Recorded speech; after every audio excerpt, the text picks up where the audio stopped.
Revolver Rita படத்தோட ஆரம்பத்திலே கர்மா is பூமராங்னு சொல்லிட்டு ஸ்டார்ட் பண்றாங்க. அந்த கர்மா என்னடா அப்படின்றதான் இப்ப இந்த படத்துல நம்ம பார்க்க போறோம். பாண்டிச்சேரியில ஒரே நாள்ல 2 சம்பவம் நடக்குது. சம்பவம் நம்பர் 1, இவர் பேரு பிரபாகர், பாண்டிச்சேரி ரைபிள் கிளப்போட ஓனர். தன்னுடைய 30 வருஷ சர்வீஸ்ல சேவிங்ஸ் மணியா வச்சிருந்த பணம் 2 கோடி வச்சு லேண்ட வாங்குறாரு. ரெஜிஸ்ட்ரேஷன் முடிஞ்சதுக்கு அப்புறம் தான் தெரிய வருது அது ஒரு போலி இடம் அப்படி சொல்லிட்டு. நிலத்தை வித்துவன் போலி பத்திரம் மூலியமா வேற ஒருத்தர் நிலத்தை ஏமாத்தி வித்துட்டு போயிட்டாரு. இவ பாத்தீங்கன்னா பிரபாகருக்கு கொடுத்த பணமும் போச்சு, வாங்கின நிலமும் போச்சு. ஒரு நல்லனுடைய 30 வருஷ உழைப்பா ஒருத்தன் திருடுனா அவன் தான் நல்லா இருப்பானா இல்ல ஏமாந்தா இவரு தான் நல்லா இருப்பாரா? சோ அதனால பிரபாகர் என்ன முடிவெடுக்கிறாருன்னா சூசைட் பண்ணிக்கலாம் அப்படி சொல்லிட்டு முடிவெடுக்கிறாரு. அங்க கட் பண்ண 2வது சம்பவத்தை காட்டுறாங்க. பாண்டிச்சேரியில ஒரு பெரிய ரவுடி தான் டிராகுலர் பாண்டியன். டிராகுலர் பாண்டியனுக்கு அப்புறம் அவனோட இடத்த பிடிக்கிறதுக்கு வந்தவன் தான் பாபி பாண்டியன், அவருடைய புள்ள. அப்பனும் புள்ளையும் சேர்ந்து பாண்டிச்சேரியை ஒரு கலகை கலகிட்டு வந்துட்டு இருக்காங்க. ஆந்திராவில் இருக்கிற நரசிம்ம ரெட்டியும் இங்க இருக்கிற டிராகுலர் பாண்டியனும் சேர்ந்து ஒரு நிலம் வாங்குறாங்க. அந்த நிலத்து பிரச்சனையில 2 பேருக்குமே பயங்கரமா சண்டை வர நம்ம டிராகுலர் பாண்டியன் நரசிம்ம ரெட்டியை போட்டுறாரு. தலையை வெட்டி அவருடைய தம்பி ரெட்டிகாருக்கு டிராகுலர் பாண்டியன் நினைப்ப உன் தலையை எப்படியாவது நான் வெட்டாத விட மாட்டேன் அப்படி சொல்லிட்டு இவங்க 2 பேருக்குள்ள பயங்கரமான வார் நடக்குது. இப்போ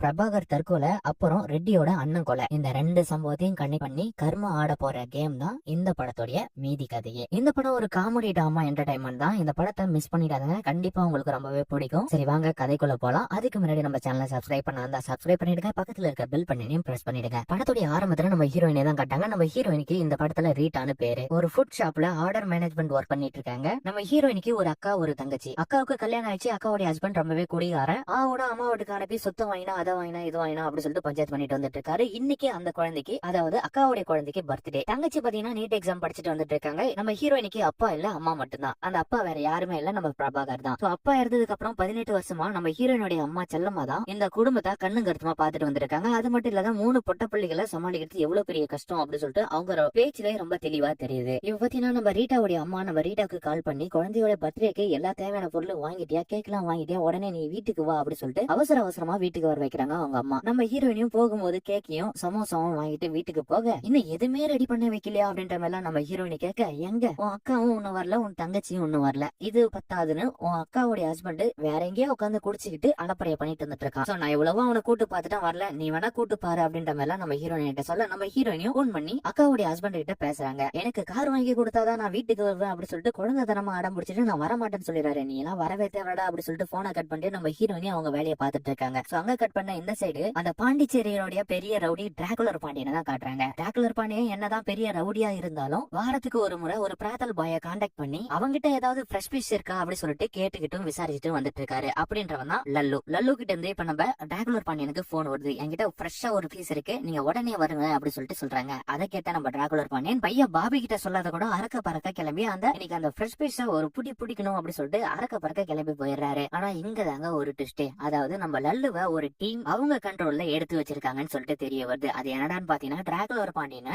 இங்க வர வச்சு அவனை போடுறதான் இவங்களுடைய பிளான். சோ இந்த டீம் யாருடான்னு பாத்தீங்கன்னா 18 வருஷத்துக்கு முன்னாடி ஆந்திர பிரதேசத்துல ஒரு ரெட்டியை நம்ம டிராகுலர் பாண்டியன் போட்டிருப்பாரு, அவருடைய தம்பி செட் பண்ண ஆளுதான் இவங்க. சோ இந்த 4 பேரும் சேர்ந்துட்டு நம்ம லல்லுவ லாக் பண்ணி டிராகுலர் பாண்டியனை அந்த பொண்ணு மூலியமா இங்க வர வைக்கிறாங்க. சோ இந்த டீம் என்ன பண்றாங்கன்னா நம்ம டிராகுலர் பாண்டியன் வரும்போது பக்காவா எல்லா பிளானும் இருக்கும். அவன் உள்ள வந்தவொடனே சோனியா போயிட்டு ரிசீவ் பண்ணணும், லல்லு நீ கேஷ்ல ஹேண்டில் பண்ணி நீ வெளியே வரணும், நாங்க உள்ளே இருந்துட்டு நாங்க டிராகுலர் பாண்டியனும் போட்டு தள்ளிடுவோம் அப்படி சொல்லிட்டு அந்த டீமோடைய ஹெட் பேசிட்டு வந்துட்டு இருக்காரு. சோ அந்த டீமோட ஹெட் உடனே ரெட்டிக்கு போன் பண்ணி இந்த போல நான் டிராகுலர் பாண்டியனை டீம் செட் பண்ணிட்டு அவன் வந்து அவனை போட்டுட்டு அவன் தலையை உங்ககிட்ட ஒப்படைத்தான் என்னுடைய வேலையா இருக்கும் அப்படி சொல்லிட்டு ஒரு ஹோப்ப கொடுத்தாரு. அங்க கட் பண்ண இந்த சைடு பார்த்தா நம்ம டிராகுலர் பாண்டியன் கருப்பு கலர் வண்டியை எடுத்துக்கிட்டு அங்க இருந்து கிளம்புறாரு. நம்ம லல்லு சொன்ன மாதிரி அந்த சர்ச் வாசல்ல நிக்கிறாரு. காரை நிப்பாட்டிட்டு உள்ள வராம காருக்குள்ளே தம் அடிச்சுட்டு வந்துட்டு இருக்காரு. அந்த தம் அடிச்ச உடனே என்னன்னு தெரியல, நம்ம டிராகுலர் பாண்டியனுக்கு மதம் பிடிச்ச யானை மாதிரி மாறிடுறாரு. அவருக்குள்ள பல்லான ஞாபகம் எல்லாம் வந்து போது. இதுலதான் நம்ம டிராகுலர் பாண்டியன் ஒரு மிஸ்டேக் பண்ணிட்டாரு. அது என்னடா மிஸ்டேக்னு பாத்தீங்கன்னா காரை விட்டு கீழே இறங்கின உடனே நம்ம லல்லு சொல்லிருப்பாரு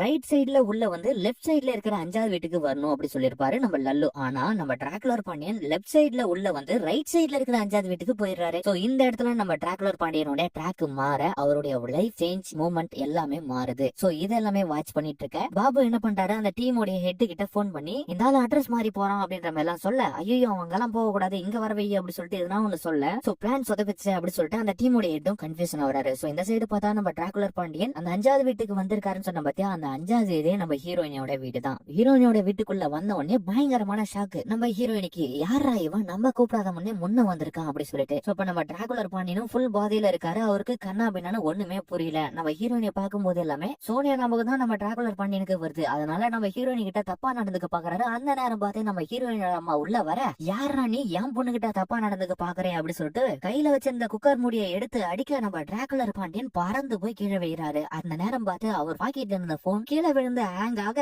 நம்ம டிராகுலர் பாண்டியனும் ஒரு சைடு விழுந்தாரு. அந்த நேரம் பார்த்து லல்லு கிட்ட இருந்து போன் வருது. ஐயோ அட்ரஸ் மாறி போயிட்டீங்க, நீங்க இங்க வரணும் அப்படின்னு சொல்லிட்டு. ஆனா அந்த போன் தெரியாதனமா ஹேங் ஆகி அட்டன் ஆயிட்டு. சோ இப்ப நம்ம ஹீரோயின் வீட்டுல நடக்கிற எல்லா விஷயத்தையும் லல்லுவும் அந்த டீம் எல்லாருமே கேட்டுட்டு வந்துட்டு இருக்காங்க. இங்க தாங்க பெரிய ட்விஸ்டே. அதாவது நம்ம ஹீரோயின் அம்மா அடிச்சதுல நம்ம டிராகுலர் பாண்டியன் செத்து போயிட்டாரு. சோ இத பார்த்தா நம்ம ஹீரோயினையும் அவங்க அம்மாவும் பயங்கரமா ஷாக் ஆகி நிக்கிறாங்க. இன்னொரு சைடு பார்த்தா டிராகுலர் பாண்டியனை கொலை பண்ணணும்னு சொல்லி செட் பண்ணி வச்சாரு பாத்தியா, அவருக்கு பயங்கரமான சந்தோஷம். சோ நம்ம எதுவுமே பண்ணல, தன்னால இவன் செத்து போயிட்டா, அவங்க வீட்டுக்கு போயிட்டு அந்த பாடியை மட்டும் எடுத்துட்டு போயிட்டு ரெட்டி கிட்ட கொடுத்தா நமக்கு 4 கோடி ரூபாய் கிடைக்கும் அப்படின்னு சொல்லிட்டு மைண்ட் செட்டப்ல வச்சிட்டு இருக்காரு. சோ இந்த சைடு பார்த்தா நம்ம ஹீரோயினையும் ஹீரோயினோட அம்மாவும் இந்த பாடி எப்படி மறைக்கிறது, இவன் யாரு என்ன அப்படின்னு சொல்லிட்டு பல கேள்விகளோட பல யோசனையோட திக்கு தெளிஞ்சு நின்றுட்டு இருக்காங்க. சோ அப்பதான் நம்ம ஹீரோயினையும் அவங்க அம்மா கிட்ட எப்படியோ நடந்து போச்சு, இந்த பாடியை எப்படியாவது மறைக்கணும் அப்படின்னு சொல்லிட்டு பிளான் போடுறாங்க. அதே நேரத்துல இன்னைக்கு நடக்க போற பர்த்டே ஃபங்க்ஷன் தடை போடவே கூடாது, இந்த பாடியை தூக்கி ஓரமா வச்சுட்டு நம்ம பர்த்டே செலிப்ரேஷனை முடிச்சுட்டு அதுக்கான வேலைகளை பார்க்கலாம் அப்படின்னு சொல்லிட்டு இவங்க 2 பேருமே முடிவெடுக்கும் போது அந்த நேரம் பார்த்து அக்காவும் தங்கச்சியும் வந்துடுறாங்க. அக்கா தங்கச்சி கிட்ட எல்லாத்தையுமே இன்ஃபர்மேஷனை கொடுத்துக்கிட்டு பர்த்டே செலிப்ரேஷன் வேலை எல்லாமே பார்த்துட்டு இருக்காங்க. இன்னொரு சைடு பார்த்தா சோ இங்க நடக்கிறது எல்லாமே அந்த செல்போன் மூலமா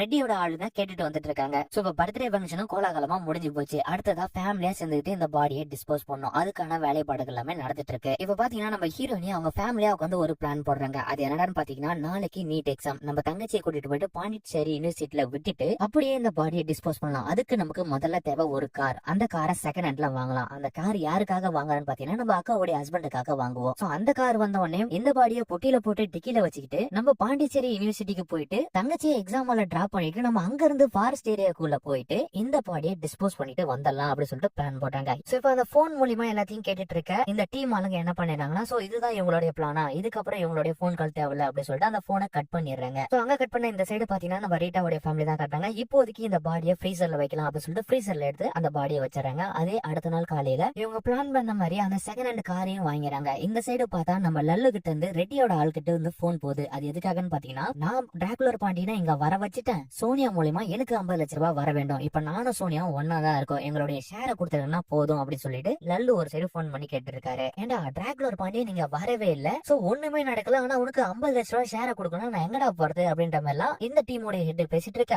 அதெல்லாம் எனக்கு தெரியாது, சொன்ன மாதிரி பணத்தை எடுத்து வைக்கணும் அப்படின்னு சொல்றாரு. ஏன்னா நான் ரெடி கிட்ட எல்லா விஷயத்தையும் போட்டு கொடுத்துருவோம் அப்படின்னு சொல்லிட்டு பயம் கொடுத்த. சரி நீ எங்க இருக்குன்னு சொல்லி நான் அந்த இடத்துக்கு வரேன் அப்படின்ற மாதிரி அவர் அங்க இருந்து கிளம்பி போறாரு. சோ பாண்டிச்சேரியுடைய ஹார்பருக்கு அங்க போன உடனே அங்க ஒரு டிசிஷன் நடக்குதுங்க. அது என்னடான்னு பாத்தீங்கன்னா, நம்ம ரெட்டியோட ஆட்கள் மொத்தம் 4 பேரு, அதுல ஒருத்தன் ஹெட்டா இருப்பான். அந்த ஹெட்ட 2வதா இருக்கிறவன் போட்டு தள்ளிடுவான். ஏண்டா எல்லா பிளானையும் நீ பண்ணுவ எங்களை வச்சு, ஆனா மொத்தமா எங்களுக்கு 50 லட்சம் ரூபாய் கொடுத்துட்டு நீ பல கோடி ரூபாய் சுருட்டிட்டு போவ, இதெல்லாமே நான் பாத்துட்டு இருக்கணுமா அப்படின்னு சொல்லிட்டு அந்த ஹெட்ட 2வதா இருக்கிற அந்த டீம் மேட் போட்டு தள்ளிடுவாங்க. அதுக்கப்புறம் மீதி இருக்கிறது 3 பேர் தான். 3 பேருக்கும் ஆளுக்கு 1 கோடியை ஷேர் பண்ணிக்கலாம் அப்படின்னு சொல்லிட்டு பேசிட்டு இருக்கும் போது ஹார்பர்ல இருக்கிற நம்ம லல்லுக்கு தெரிய வர லல்லுவும் அந்த இடத்துல இருந்து பயந்து கிளம்பி போயிடுறாரு. சோ இந்த 3 பேருக்கும் பாபு டீம் அப்படி சொல்லிட்டு பேரை வச்சுக்கலாம். இந்த 3 பேரும் சேர்ந்துகிட்டு என்ன பண்றாங்கன்னா, இப்ப நம்ம ரீடா வீட்டுல இருக்கிற பாடி எப்படியாவது தூக்கணும், அந்த பாடி எடுத்து போயிட்டு ரெட்டி கிட்ட கொடுக்கணும், அப்படி கொடுத்தா இவங்களுக்கு 5 கோடி ரூபாய் கிடைக்கும் அப்படின்னு சொல்லிட்டு பிளான் பண்ணிட்டு வந்துட்டு இருக்காங்க. சோ அங்க கட் பண்ண அடுத்த நாள் பாத்தீங்கன்னா நம்ம ரீட்டா புது காரையும் வாங்கிட்டாங்க. தங்கச்சிய யூனிவர்சிட்டியில விடுறதுக்காக அந்த பாடி எல்லாமே எடுத்து டிக்கில வச்சுக்கிட்டு குடும்பமா சேர்ந்து அங்க இருந்து கிளம்ப போறாங்க. சோ அங்க கட் பண்ண இந்த சைடு பார்த்தா டிராகுலர் பாண்டியனுடைய பையன் பாபி பாண்டியனை தான் காட்டுறாங்க. என் அப்பா நேத்து போயிட்டு இன்னும் வரல, அவர் எங்க தான் போயிருக்காரு, என்ன ஆச்சு அப்படின்னு சொல்லிட்டு அவருடைய வீட்டு வேலைக்காரங்களை கேக்குறாங்க. அப்பதான் லல்லுன்ற ஒருத்தனாலதான் புதுசா ஒரு ஐட்டம் வந்திருக்கு, அவங்க கூட என்ஜாய் பண்றதுக்கு வரையா அப்படின்னு சொல்லிட்டு போன் பண்ணா. அப்புறம் தான் அவரு ஹோண்டா காரை எடுத்துட்டு கிளம்பினாரு. சோ அதுக்கப்புறம் போனவரு இன்ன வரைக்கும் வரல அப்படின்னு சொன்ன உடனே நம்ம பாபிக்கு பயங்கரமான பிரஷர், தன்னுடைய அப்பாவை காணுமே அப்படின்னு சொல்லிட்டு அவரு தேட ஆரம்பிக்கிறாரு ஒரு சைடு. சோ இந்த தேடுற முயற்சியில ஒருத்தருடைய ஹெல்ப் கேட்கறாரு.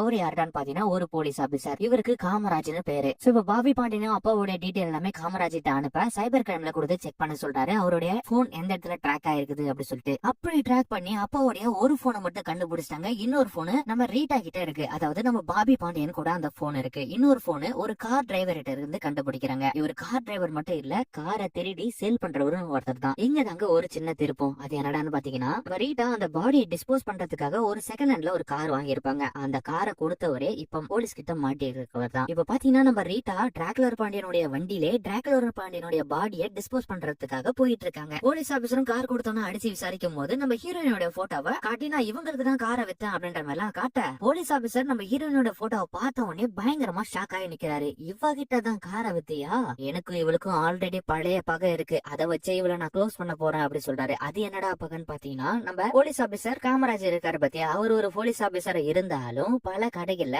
மாமூல் வசூல் பண்றது அப்படி சொல்லிட்டு நிறைய வேலை எல்லாமே பாத்துட்டு வந்துட்டு இருக்காங்க. சோ அத பார்த்த நம்ம ரீட்டா ஒரு நாள் வீடியோ எடுத்து Facebookலயும் இன்டர்நெட்லயும் போட அவருடைய வேலை 3 மாசம் போயிடுச்சு. அதுக்காக பழி வாங்கறதுக்காக தான் இப்ப துடியா துடிச்சிட்டு வந்துட்டு இருக்காரு. சோ இப்ப வசமா மாட்டிக்கிட்டாங்க நம்ம ரீட்டா நம்ம போலீஸ் ஆபீசர் காமராஜ் கிட்ட. சோ பாத்தீங்கன்னா நம்ம போலீஸ் ஆபீசர் பாபி பாண்டி கிட்ட இவள பிடிச்சா நம்ம அப்பாவை கண்டிப்பா பிடிச்சிடலாம் அப்படின்னு சொல்லிட்டு டைரக்டா நம்ம ரீட்டாவை தேட ஆரம்பிக்கிறாங்க. ஒரு சைடு பார்த்தா பாபு டீம் இருக்காங்க பத்தியா, நம்ம ரெட்டிக்கு கால் பண்ணி தலை என்கிட்ட தான் இருக்கு, நீ அந்த 5 கோடி ரூபாய் பணத்தை கொடுத்துட்டு உன் தலையை எடுத்துட்டு போ அப்படின்ற மாதிரி எல்லாம் டீல் பேசிட்டு இருக்க. சரி யார்கிட்ட இருந்தா என்ன, எனக்கு தேவை தலை, எங்க வரணும் மட்டும் சொல்லு, பணத்தை கொடுத்துட்டு நான் தலையை எடுத்துட்டு போயிடறேன் அப்படி சொல்லிட்டு நம்ம ரெட்டியும் ஓகே பண்ணிடுறாரு. சோ இந்த சைடு பார்த்தா நம்ம ஹீரோயினி அவங்க ஃபேமிலியை கூட்டிட்டு அந்த ஃபாரஸ்ட்குள்ள போறாங்க. ஃபாரஸ்ட்குள்ள வண்டியை நிப்பாட்டிட்டு அந்த பாடியை டிஸ்போஸ் பண்ணலாம் அப்படின்னு சொல்லிட்டு டிக்கியை திறக்க டிக்கியே ஓபன் ஆகல. மொத்த பேரும் கீழே இறங்கி டிக்கியை ஓபன் பண்றதுக்கு பல முயற்சியில ஈடுபடுறாங்க. ஆனா ஒண்ணுமே நடக்கல, டிக்கியும் ஓபன் ஆகல. இன்னொரு சைடு பார்த்தா நம்ம டிராக்குலர் பாண்டியனுடைய பையன் பாபி பாண்டியன் இருக்கான் பத்தியா, அந்த லல்லு யாரு, அவனை சுத்தி இருக்கிற ஆட்கள் யாரு அப்படின்னு சொல்லிட்டு விசாரிச்சுட்டு வந்துட்டு இருக்காப்ல. இன்னொரு சைடு பார்த்தா நம்ம போலீஸ் ஆபீசர் நம்ம ரீட்டாவை தேடி வந்துட்டு இருக்காப்ல. இந்த சைடு பார்த்தா நம்ம ரீட்டா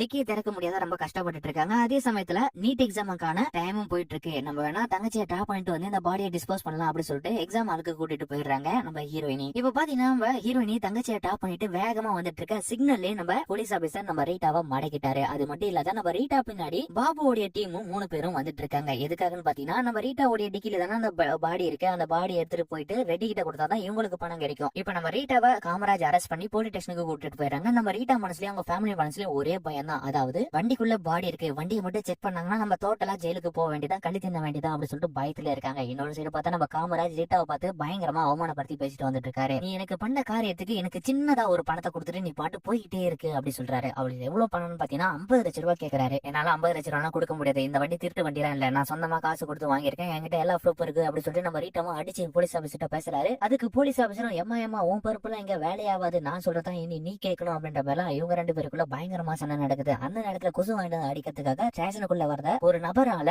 நம்ம ரீட்டா அந்த இடத்துல தப்பிக்க முயற்சி பண்ணாங்க. அந்த கொசு மருந்தை வாங்கி போலீஸ் ஆபீசர் மேல அடிச்சுட்டு நம்ம ரீட்டாவும் அவங்களுடைய ஃபேமிலியும் போலீஸ் ஸ்டேஷன் தப்பிச்சு போயிடுறாங்க. சோ அந்த காரை எடுத்துட்டு தப்பிச்சு வேகமா ஒரு குறிப்பிட்ட தூரத்துக்கு அப்புறம் போயிட்டு டிக்கியை ஓபன் பண்ணா டிக்கில பாடியை காணும். சோ அந்த இடத்துக்கு வந்த பாபுவோட டீம் டிக்கியை பார்த்த உடனே அவங்களுக்கு ஷாக்கு. நீங்க யாரு அப்படின்ற மாதிரி விசாரிக்க, இந்த பாடி எடுக்கிறதுக்காக தான் நான் உங்களை பின்னாடி ஃபாலோ பண்ணிட்டு வந்துட்டு இருக்கேன் அப்படின்னு சொல்லிட்டு நம்ம ரீட்டா கிட்ட பாபுவோட டீம் சொல்ல, சோ இப்ப பாடியே இல்ல, நம்ம என்ன பண்ண போறோம் அப்படின்னு சொல்லிட்டு இவங்க 2 பேருமே திகிச்சு போய் நிக்கிறாங்க. அப்பனா இந்த பாடியை யார் தான் எடுத்திருப்பாங்க அப்படின்றதா இப்ப இந்த இடத்துல பயங்கரமான ஒரு ட்விஸ்ட். அது என்னடா ட்விஸ்ட்னு பாத்தீங்கன்னா, இந்த பாடி எடுத்தது நம்ம லல்லுவும் சோனியாவும் தான். இவங்க இந்த பாடி எப்படி எடுத்தாங்கன்னு பாத்தீங்கன்னா, நம்ம ரீட்டா பாடியை டிஸ்போஸ் பண்ணலாம் அப்படின்னு சொல்லிட்டு ஃபாரஸ்ட் ஆபீஸ்ல நிறுத்தி டிக்கியை திறக்க முடியாத திறந்துருப்பாங்க. அப்ப பாத்தீங்கன்னா இவங்க எல்லாருமே வண்டியில ஏற போகும்போது அந்த இடத்துல லல்லுவும் சோனியா வந்து அந்த பாடியை தூக்கிட்டு போயிருக்காங்க. சோ இங்க சின்னதா ஒரு திருப்பம் நடக்குது. அது என்னடா திருப்பம்னு பாத்தீங்கன்னா, இது வரைக்கும் பாபுவோட டீம் தான் ரெட்டி கிட்ட போன் பண்ணி என்கிட்ட தான் பாடி இருக்கு, என்கிட்ட தான் நீ 5 கோடி ரூபாய் கொடுக்கணும் அப்படின்னு சொல்லி கேட்டிருப்பாங்க. அதுக்கு ரெட்டியும் ஓகே சொல்லிருப்பாரு. இப்ப திடீர்னு ரெட்டிக்கு ஒரு அன்னோன் நம்பர்ல இருந்து ஒரு போன் வருது. அது யாரடா பண்றான்னு பாத்தீங்கன்னா நம்ம லல்லுவும் சோனியாவும் சேர்ந்துகிட்டு தான் என்கிட்ட தான் பாடி இருக்கு, நீ என்கிட்ட தான் 5 கோடி ரூபாய் கொடுக்கணும் அப்படி சொல்றாரு. இதை கேட்ட உடனே நம்ம ரெட்டிக்கு பயங்கரமான கன்ஃபியூஷன். என்னடா ஆளாளுக்கு ஒவ்வொருத்தரா போன் பண்ணி என்கிட்ட தான் பாடி இருக்கு, என்கிட்ட தான் பணம் கொடுக்கணும்னு சொல்றாங்களே அப்படி சொல்லிட்டு. சோ இப்ப கன்ஃபார்ம் பண்றதுக்காக நம்ம லல்லு என்ன பண்றாருன்னா பாடியோட போட்டோ எடுத்து இந்த பாரு பாடி என்கிட்ட தான் இருக்கு, நீ தான் பணத்தை கொடுக்கணும் அப்படி சொல்லிட்டு கன்ஃபார்ம் பண்றாரு. சரி நான் எங்க வரணும் அப்படி சொல்லிட்டு ரெட்டியும் ஓகே பண்ணிடுறாரு. இப்ப பாத்தீங்கன்னா நம்ம ரெட்டி நம்ம லல்லுவை நோக்கி போக அந்த இடத்துக்கு ரெட்டி போறதுக்கு முன்னாடியே நம்ம பாபுவோட டீம் அங்க போயிடுறாங்க. இப்ப பாத்தீங்கன்னா பாபுவோட டீம் லல்லுகிட்டே போயிட்டு டீல் பேசுறாங்க. அதாவது மொத்தமா நம்ம கிட்ட 5 கோடி ரூபாய் வரும், அந்த 5 கோடி ரூபாய் நம்ம 5 பேரும் சேர்ந்து ஸ்ப்ரெட் பண்ணிக்கலாம் அப்படி சொல்றாங்க. ஆனா அந்த இடத்துல ஒரு திருப்பத்தை வைக்கிறாரு நம்ம பாபுவோட ஹெட். சோனியாவை பார்த்து அந்த 5 கோடி ரூபாய் நம்ம 2 பேருமே எடுத்துக்கலாம், நம்ம லல்லுவை போட்டு தள்ளிடலாம் அப்படி சொல்ல எனக்கு சம்மதம் அப்படி சொல்லிடுறாங்க. சோனியா இவ்வளவு நாள் பழகின விசுவாசம் கூட இல்ல, உடனே ஓகே சொல்லிட்டாங்களே அப்படி சொல்லிட்டு நம்ம சோனியாவை பாபுவோட ஹெட் போட்டு தள்ளிடுறாரு. பத்தியா இவ்வளவு நாள் பழகின உன்னையே ஏமாத்த நினைக்கிறா, நீ என்ன எப்படி நம்பலாம் அப்படி சொல்லிட்டு நம்ம லல்லுவையும் போட்டு தள்ளுறாரு நம்ம பாபுவோட ஹெட். சோ இப்ப ஒட்டு மொத்தமா அந்த பாடி யாருடைய கண்ட்ரோல்ல இருக்குதான்னு பாத்தீங்கன்னா நம்ம பாபுவோட ஹெட் கிட்ட தான் இருக்கு, நம்ம டிராகுலர் பாண்டியனுடைய டெட் பாடி. சோ இந்த இடத்துல கூட இருக்கிறவங்க தான் நம்ம ரீட்டா. இவ்வளவு நடந்ததுக்கு அப்புறம் நான் இவ்வளவு விஷயத்த பண்ணதுக்கு அப்புறம் நீங்க போயிட்டு போலீஸ் ஆபீசர் சொல்லாதையா இருப்பங்க, நீங்க சொல்லிடுங்க அப்படி சொல்லிட்டு நம்ம ஹீரோயினியும் அவங்க குடும்பத்தையும் பாபுவோட ஹெட் கொலை பண்றதுக்காக போகும்போது அந்த இடத்துல நம்ம ஹீரோயினியும் ஒரு ட்விஸ்ட் கொடுக்குறாங்க. பாபு கிட்ட பாபு நான் உன்னை லவ் பண்றேன், நீயும் என்ன லவ் பண்றதா அப்படி சொல்லிட்டு ஒரு ஏடா குடமா பேசி அவனை மயக்கிறாங்க நம்ம ஹீரோயினி. அந்த நேரம் பார்த்து அவர் கையில வச்சிருந்த கண்ணை புடுங்கி நம்ம பாபு அந்த ஹெட்டையும் கூட இருந்த ஒரு நபரையும் போட்டு தள்ளிடுறாரு. சோ இந்த இடத்துக்கு வேகமா வரவர் தான் நம்ம போலீஸ் ஆபீசரும் அவருடைய அசிஸ்டன்ட்டும். இன்னொரு சைடு பார்த்தா நம்ம டிராகுலர் பாண்டியனுடைய பையன் பாபு பாண்டியனும் இந்த இடத்துக்கு தான் வந்துட்டு இருக்காரு. சோ ஒட்டு மொத்தமா ஒரு குடோன்ல இருக்க நம்ம ஹீரோயின் என்ன பண்றாங்கன்னா ஒவ்வொருத்தரையும் ட்விஸ்ட் பண்ணி விடுறாங்க. இந்த குடோனுக்குள்ள மொத்தம் 3 டீம் இருக்காங்க. இருக்காங்க. ஒன்னு போலீஸ் டீம், இன்னொன்னு பாபி பாண்டியனோட டீம், இன்னொன்னு பாத்தீங்கன்னா நம்ம ரீட்டாவுடைய ஃபேமிலி. இப்ப ரீட்டா என்ன பண்றாங்கன்னா, பாபி பாண்டியன் வராதுக்கு முன்னாடி போலீஸ் ஆபீசர் இங்க வந்திருப்பாரு. அவர்கிட்ட நம்ம ரீட்டா ஒரு கன்ஃபியூஷனை கொடுத்திருப்பாங்க. என்னடான்னு பாத்தீங்கன்னா, என்கிட்ட நீ 50 லட்சம் ரூபாய் கேட்ட பழி தீக்கிறதுக்காக, ஆனா உனக்கு நான் 5 கோடி ரூபாய் கொடுக்குறேன். இந்த பாடியை போட்டோ எடுத்து ரெட்டிக்கு அனுப்பிச்சிட்டு அந்த பணத்தை நீ வாங்கிட்டு நீ போயிட்டே இரு, உனக்கு எனக்கு சம்மதம் இல்ல அப்படின்னு சொல்லிட்டு ஒரு டீல பேசிருப்பாங்க. அதை நம்பி நம்ம போலீஸ் ஆபீசரும் போட்டோ எடுத்து ரெட்டிக்கு அனுப்பிச்சதை ஆதாரமா வச்சுக்கிட்டு நம்ம ரீட்டா பாபி பாண்டியன் வந்தோடனே போலீஸை காட்டி கொடுத்தாரு. அதுல கோவப்பட்ட நம்ம பாபி பாண்டியன் போலீஸையும் போட்டு தள்ளிடுறாரு, அந்த பாபுடைய ஆளையும் போட்டு தள்ளிடுறாரு. இப்ப இருக்கிறது